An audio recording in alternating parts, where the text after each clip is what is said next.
दुआ मांगने का सबसे बेहतर तरीका यही है, डायरेक्ट दुआ ना मांगो।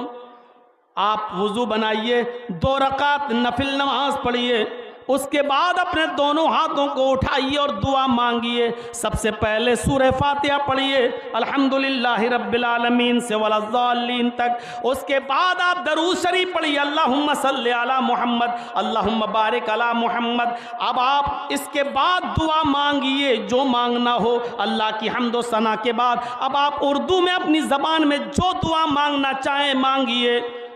अल्लाह हमारे भाई को कैंसर है, अल्लाह तू शिफा अता फरमा। अल्लाह दुनिया के सारे डॉक्टरों ने मना कर दिया है, तू हकीम है। आय अल्लाह अगर तू शिफा देना चाहे तो कौन है जो शिफा रोक ले। आय हमारे भाई को शिफा दे, मेरे बाप को शिफा दे, मेरी बीवी को शिफा दे, मेरे बेटे को शिफा दे। मेरे भाइयों आप दुआ मांगिए, इतनी मांगिए, गिड़गिड़ाइए और रोते रहिए, लेकिन दुआ जब खत्म करना ना हो तो फिर ये दुआ जरूर पढ़िए अरबी में। ये याद ना हो तो याद कीजिए, दुआ का सही तरीका है आप उर्दू में सारी दुआएं मांगने के बाद 1 घंटा, आधा घंटा, 2 घंटा, 3 घंटा दुआ मांगने की रात है। ये मांगो, अपने रब को मनाने की रात है, मांगो। और सब कुछ मांगने के बाद फिर ये दुआ पढ़ो, रब्बना तकब्बल मिन्ना।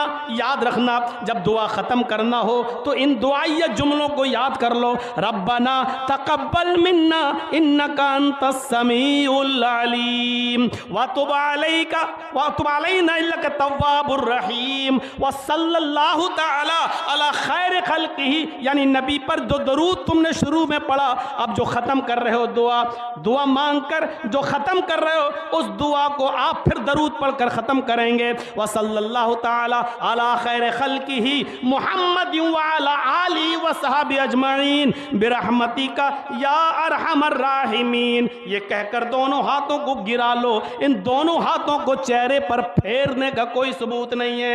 इन